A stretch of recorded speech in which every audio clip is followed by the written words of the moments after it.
स्वागत है आपका खबर फास्ट पर और सवाल आपका लेकर हाजिर हूं मैं Kainat Ansari. CM flying in action, late लतीफों में टेंशन।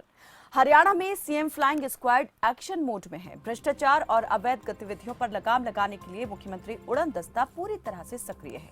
वहीं सरकारी विभागों में डिरेल हुए कर्मचारी और कामकाज को ट्रैक पर लाने के लिए सीएम फ्लाइंग की टीम छापेमार कार्रवाई में जुटी है। कुछ दिन पहले की बात करें तो कई सरकारी विभागों में मुख्यमंत्री उड़न दस्ता ने छापेमारी की थी और सबसे पहले हाजिरी रजिस्टर को चेक किया। कामकाज का रिकॉर्ड भी चेक किया गया, जिससे संबंधित विभागों में हड़कंप मच गया। लेकिन क्या टीम के इस एक्शन से बढ़ी है लेट लतीफ कर्मचारियों अधिकारियों की टेंशन? कर्मचारी कितने हुए अटेंशन? आज करेंगे इसी पर बात।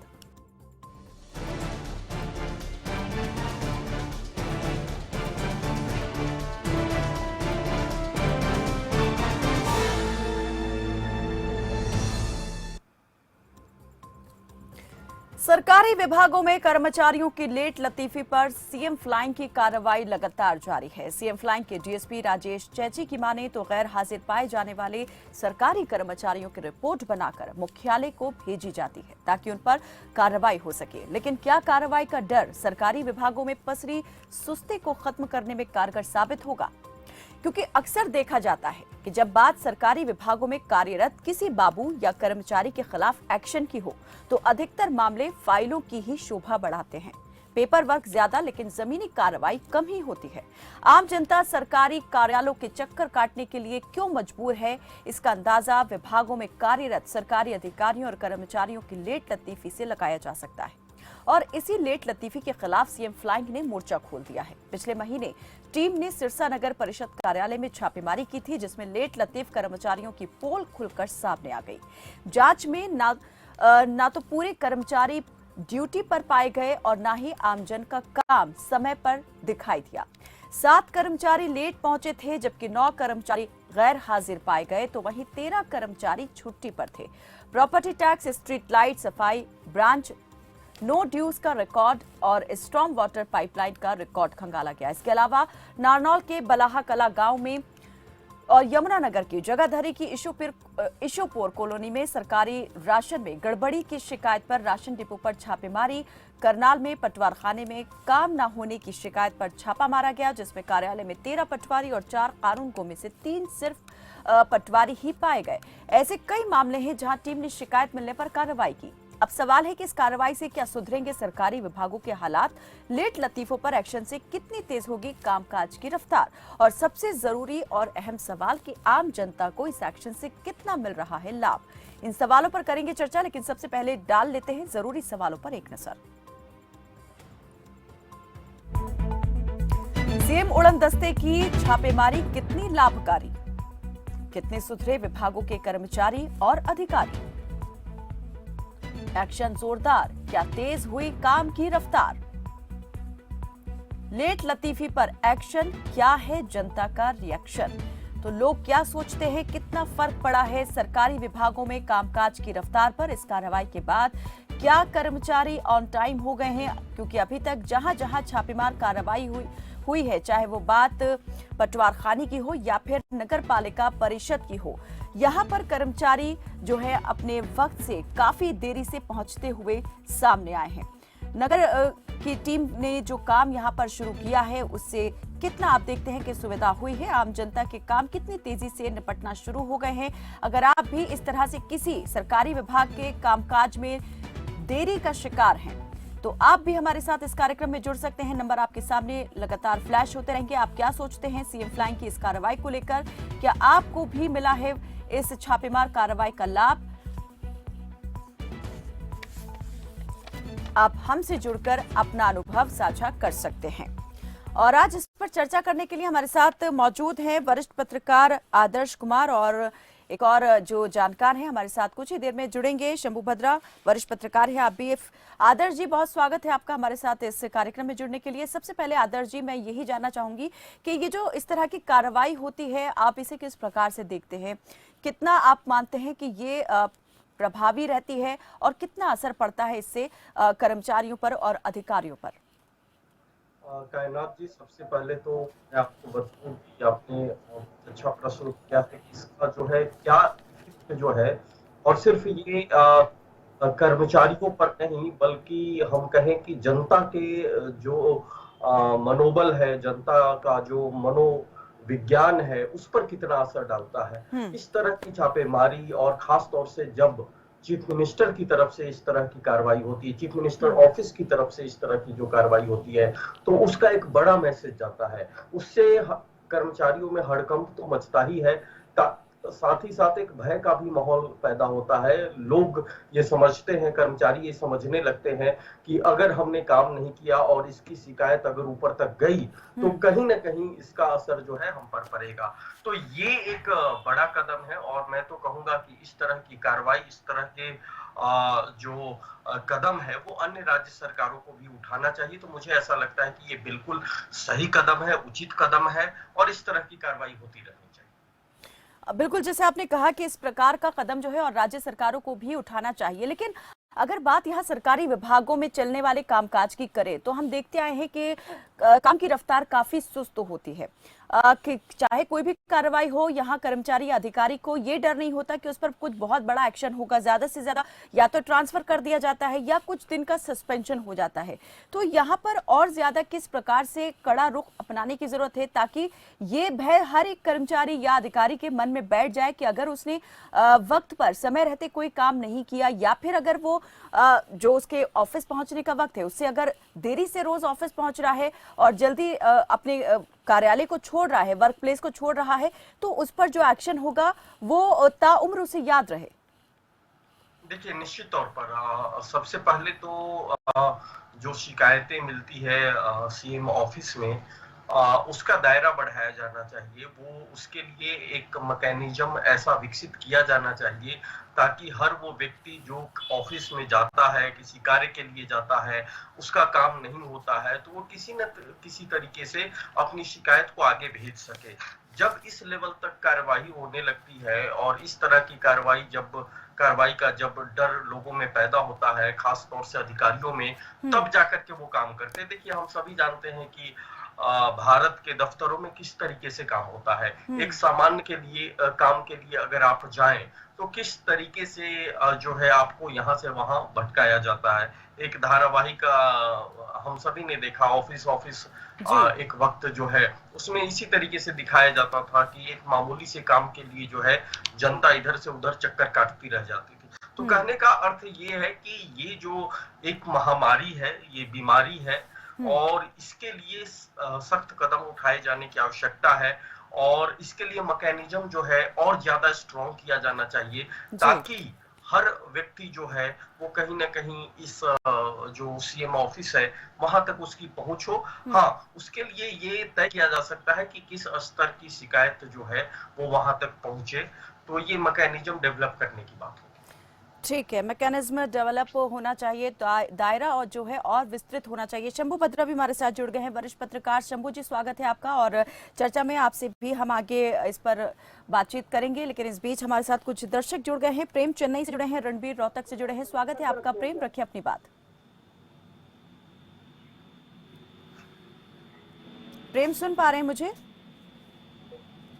हेलो जी प्रेम, स्वागत है आपका, रखें अपनी बात। हाँ, नमस्कार मैम। जी, मैम, मैं नमस्ते। ये कह रहा था कि प्रदेश की सरकार आती है और जाती है, सीएम बदलते हैं। सीएम के स्क्वाड से क्या होता है, जो ये नीचे के अधिकारी है ये कभी नहीं बदलते।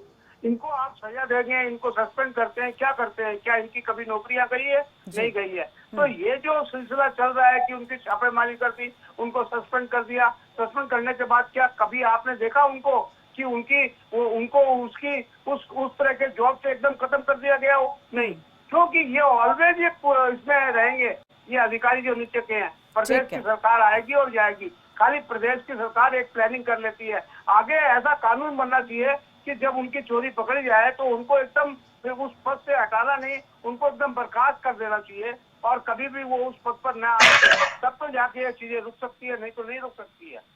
चलिए, बहुत शुक्रिया प्रेम हमारे साथ जुड़ने के लिए और अपनी बात रखने के लिए। रणबीर रोहतक से जुड़े हैं, स्वागत है आपका। रणबीर जी, रखें अपनी बात। कायनाथ जी नमस्कार। जी नमस्ते। कायनाथ जी, बड़ा अच्छा मुद्दा लेकर आए हो। मैं आज रोहतक के हुड्डा ऑफिस के अंदर गया जी। वहाँ पर अभी तक काफी दिनों से न तो कोई एलए पोस्टेड है, न कोई वहाँ पर स्टेट ऑफिसर पोस्टेड है, पटवारी है मैडम वो CCL पर है, दूसरी क्लर्क है वो 1 महीने की छुट्टी पर है, एक क्लर्क बैठा है और 2013 से रॉयल्टी का पैसा आज तक नहीं बना है। अभी कह रहे हैं जी बनाएंगे, और जो सीनियर मैडम है वो कहते हैं 3-4 दिन में एक बार आएगी, मैंने तैयार कर रखे हैं, इन पर साइन हो जाएंगे। तो अधिकारी तो है ही नहीं, नीचे वालों को गिरफ्तार करने से क्या फायदा, ऊपर तो वालों को देखो ना, अगर कोई है कि नहीं है, काम तो तभी होगा ना जो ऊपर वाले बैठेंगे। ठीक है, बिल्कुल। तो पोस्टेड ही नहीं, सरकार ने तो क्या बैठा रखा, दफ्तर खाली पड़े, वो ढंडोरा पीट रही है, काम हो गया 2013 से रॉयल्टी नहीं मिली है मेरे भाई को, और मैं अगर गलत कहता हूँ तो मैं जवाबदार हूँ। तो ये सरकार के काम है। रणवीर जी, अगर इतने लंबे वक्त से किसी की तैनाती नहीं है हुडा ऑफिस में, तो क्या इस संबंध में कोई भी जानकारी संबंधित विभागों को या अपर विभागों को भेजी गई है? जो सीएम विंडो है, क्या उस पर इस बारे में कोई भी जानकारी साझा की गई है? मैडम किसको भेजे हैं अभी हम, आप बताओ। हमारे को तो इतना, हम तो मैं एक शुरू में हम तो धक्के खा गए, वापिस आ जाते हैं, इतना है भाई, और करें क्या, कहाँ जाए, किसके पास जाए, CM साहब के पास क्या जाए। और बात रही काम की, आपके पंचाल साहब को हमने बुलाया था, शमशेर जी के फेने को आए थे, गाँव की हालत दिखाई 1 साल पहले, और 100 एप्लीकेशन मैं दे चुका हूँ, और आज मेयर, कमीशन, ज्वाइंट कमिश्नर और DC से मैं मिलकर आया हूँ। एक टेंडर के लिए 6 महीने से चक्कर काट रहे। पहले तो उसको ऑफलाइन टेंडर किया, फिर वो कैंसिल कर दिया, फिर उसको 10 फरवरी को जो पोर्टल कहते हैं उसके ऊपर सेक्शन का मैसेज आ गया, उसमें कहना जी कोई पैसा नहीं आया। अभी फिर टेंडर लगाया 2 महीने से, वो पिछले बृहस्पतिवार को टेंडर खुल गया, लेकिन उसका वर्क ऑर्डर अभी भी जारी नहीं किया। ज्वाइंट कमिश्नर ने फोन करके कहा कि शमशान घाट का रास्ता है, जहाँ आदमी अंतिम संस्कार के लिए भी रिश्तेदार आते हैं और नंगे पर कीचड़ से जाना पड़ता है, कम से कम इसको तो कर दो। तो अभी ये हालत ना हो तो आप जाकर देख लो। तो ये काम हो रहे हैं, अभी सरकार गांव में घुसने लायक नहीं बची है मैडम। ये इन्होंने देश को खाली लूट लिया, हरियाणा कर्जवान कर दिया, और हमारे पत्रकार बंधु, हमारा मीडिया है वो आज सरकार का वो सारा है। 80% सरकार की तरफ ही मीडिया बोलता है। नहीं, लेकिन ये एक बहुत अच्छी बात है और मैं प्रशंसा करूंगी कि आप एक जागरूक नागरिक के तौर पर जो है तमाम चीजों को देख रहे हैं और लगातार अपनी बात जो है उस महकमे तक और उस विंग तक पहुंचाने का आपका प्रयास जारी है अभी भी। लेकिन जरूर आप एक दिन कामयाब तो होंगे ही, और साथ में अपने आसपास के जो लोग हैं उनके लिए भी आप एक मिसाल पेश कर रहे हैं। आज नहीं तो कल बात जो है वो जरूर पहुंचेगी जहां तक पहुंचनी है। बहुत शुक्रिया रणवीर जी हमारे साथ इस चर्चा में, इस कार्यक्रम में जुड़ने के लिए। वरिष्ठ पत्रकार शंभू बत्रा हमारे साथ जुड़ गए हैं। शंभू जी, जिस प्रकार से अभी हमारे साथ ये जो दर्शक थे जुड़े और सरकारी विभागों में किस प्रकार से कामकाज के हालात हैं, उन्होंने बताया कि जहां पर एक तरफ गैर हाजिर और लेट लतीफ कर्मचारी अधिकारियों की हम बात कर रहे हैं, उन्होंने कहा कि उस विभाग में जहां ये पहुंचे हुडा विभाग में तैनाती ही नहीं है, कई साल गुजर चुके हैं। तो ऐसे में क्या कहेंगे, व्यवस्था कितनी दोषपूर्ण हो चुकी है, कैसे इसमें सुधार किया जा सकता है, और ये जो तमाम तरह की कार्रवाई चलती है आखिर इसे और ज्यादा हम प्रभावी कैसे बना सकते हैं? देखिए, इसके लिए तो सबसे बड़ी बात है कि स्टेट गवर्नमेंट जो है इस बात को समझे कि निचले स्तर पे, खास करके जिला के अंदर में जितने भी डिपार्टमेंट है, जितने भी सरकारी विभाग है, उसमें जितने भी कर्मचारी है वहाँ पे प्रॉपरली कर्मचारी की भर्ती की जाए। इस बात को स्टेट गवर्नमेंट को समझना होगा। लेकिन पिछले 8-10 साल से 15 साल से आप देखेंगे कि देश के अंदर केवल एक राज्य की समस्या नहीं है, ये सभी देश के अंदर में सरकार जो है तो एडहॉक कर्मचारी जोड़ना शुरू कर दिया, शिक्षा मित्र जैसे शिक्षकों को जोड़ना शुरू कर दिया ताकि पेंशन नहीं देना पड़े या गवर्नमेंट की जो लायबिलिटी है वो नहीं देना पड़े। और धीरे धीरे करके कर्मचारियों की जो अस्थायी कर्मचारियों की संख्या है वो घटती गई रिटायरमेंट के बाद से, और नए कर्मचारी की भर्ती नहीं हुई, और एक एक डिपार्टमेंट में बहुत सारे जगह खाली हैं। ये केवल हुडा की समस्या नहीं है, अब जिला सचिवालय चले जाए तो वहाँ भी वही हाल है, कोर्ट चले जाए तो वहाँ पे वही हाल है। पब्लिक डीलिंग की जितने भी जगह है, स्कूल, सरकारी स्वास्थ्य केंद्र, सब जगह चले जाएंगे तो आपको प्रॉपर जितने सृजित पद है उसमें आपको 50%, 40%, 60% इतने कर्मचारी बनेंगे और हैं अभी, और बाकी खाली हैं। मैक्सिमम डिपार्टमेंट में बहुत सारे काम है जो कि एडहॉक के कर्मचारी के, अनुबंधित कर्मचारी के तहत हो रहे हैं। उनकी भी संख्या बहुत कम है। बहुत सारे डिपार्टमेंट के काम आउटसोर्स हो रहे हैं। किसी किसी सरल सेवा केंद्र है या अटल सेवा केंद्र है, इस तरह की चीजों पे जाकर के लोग अपनी सेवा ले रहे हैं सरकार की तरफ से। जी। तो ये जो कर्मचारी के कम होने का असर देखिए कि बिजली डिपार्टमेंट में एक आपका पोल खंभा गिर जाए या बिजली कट जाए या उसको ठीक कर दें हैं तो उसमें वक्त लगता है। ये कर्मचारियों की कमी की वजह से हर एक डिपार्टमेंट पे असर है। इवन की पुलिस डिपार्टमेंट है या निगरानी है या छापा करना है, कहीं पे छापा मारना है, विजिलेंस डिपार्टमेंट है, वहां भी जाएंगे तो वहां भी आपको कर्मचारी की कमी दिखेगी। और इसको सरकार जो है गंभीरता से कोई सरकार एड्रेस नहीं कर रही है। एक तरफ हम बात कर रहे हैं यहाँ पर कि लेट लतीफ अधिकारियों कर्मचारियों पर एक्शन क्या हो सकता है और किस प्रकार का एक्शन होना चाहिए। दूसरी तरफ एक और बड़ी समस्या जो काफी गंभीर कह सकते हैं कि है कि तैनाती ही नहीं है। जब पहले ही इतने सारे पोस्ट खाली हैं तो फिर अगर एक्शन होगा तो उसमें और हालात किस प्रकार के बनेंगे, तो एक्शन क्या हो सकता है ये अपने आप में समझा जा सकता है। इस पर हम चर्चा करेंगे। कुछ और दर्शक जुड़ गए हैं। बलबीर फतेहाबाद से जुड़े हैं, रविंद्र गुरुग्राम से। बलबीर, स्वागत है आपका, रखें अपनी बात। नमस्कार मैडम जी। जी नमस्ते। मैं बलबीर सिंह बोल रहा हूँ फतेहाबाद से। जी बलबीर जी। ऐसे है मैडम, ये कर्मचारियों का जो मामला है ना, ये बिल्कुल भी प्रोसीजर गलत चल रहा है। कोई भी टाइम से नहीं पहुंचता है। और जो पुलिस की जो कार्रवाई है ना वो बिल्कुल ही मध्यम है। किस विभाग की आप बात करें बलबीर? हाँ जी। क्या आपका कोई खुद ऐसा पर्सनल आपने एक्सपीरियंस किया है कि आप किसी काम से किसी विभाग में गए और आपको इस तरह से परेशानी उठानी पड़ी, लेट पहुंचे कर्मचारी अधिकारी? अपने दादाजी है उनके साथ हुआ है। 1 महीने से FIR पुलिस में दाखिल किया था, उसके बाद उसकी कोई कार्रवाई नहीं हुई है। जबकि जाते हैं बीच साहब जाते हैं उनको लताड़ते हैं, लेकिन शर्म है नहीं किसी को भी।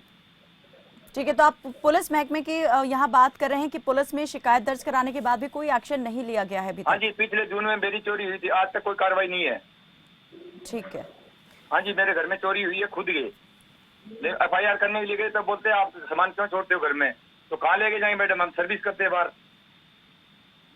ठीक है, इसलिए कार्रवाई कोई करता नहीं है।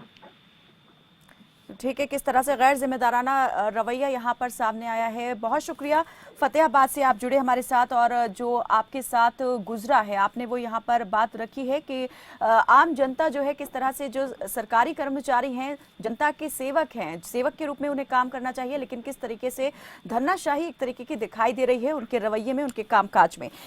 रविंद्र गुरुग्राम से जुड़े हमारे साथ। रविंद्र, स्वागत है आपका, रखें अपनी बात। सरकार के सभी जो सिस्टम है वो पूरी तरह से फेल हो चुके हैं, क्योंकि ना तो बिजली विभाग अपना टाइम से बिल मुहैया करा पा रहा है ताकि लोगों को परेशानी ना हो, हर महीने उसका जैसे पेमेंट कर पाए।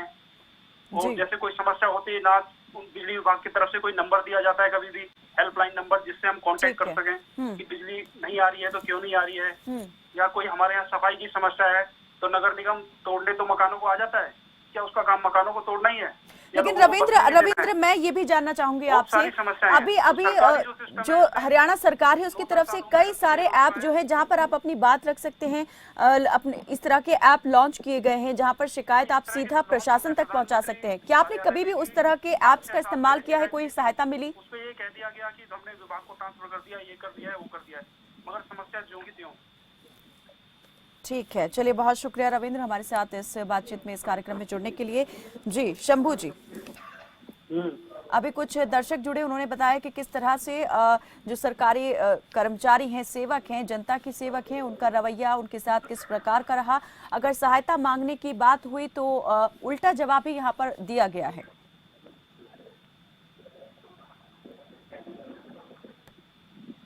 शंभू जी सुन पा रहे मुझे? हाँ, अभी बीच में आपकी आवाज मिसिंग हुई थी। शंभू जी, मैं ये बात कर रही हूँ, ठीक है, जो जनता है उसकी ये अपनी कंप्लेंट्स हैं कि जब भी किसी प्रकार की कोई सहायता मांगने के लिए विभाग अधिकारियों से या कर्मचारियों से संपर्क किया गया तो माकूल जवाब नहीं मिला है और कहीं ना कहीं कह सकते हैं कि उद्दंडता जो है वो दिखाई दी है। देखिए, ये समस्या है। दरअसल में क्या हुआ है कि सरकार की तरफ से बहुत सारी चीजें कर रहे हैं कि हमने ऑनलाइन कर दिया जी, हमने ऐप बना दिया जी, हमने पॉइंट बना दिया जी, हमने फोन नंबर दे दिया जी, बहुत सारी ऐसी चीजें हैं कि सरकार की तरफ से, डिपार्टमेंट की तरफ से कही जाती है कि वो एक प्रोसेस है, उस प्रोसेस पे आप अप्लाई करिए, उस प्रोसेस पे आप बात करिए, फिर उस प्रोसेस को हम देखेंगे। सीधे कोई कहने पहुंच जाता है या सीधे कोई बात करने पहुंच जाता है तो उसको वो एड्रेस नहीं करते हैं या उसको टालते हैं या उसका काम नहीं करते हैं।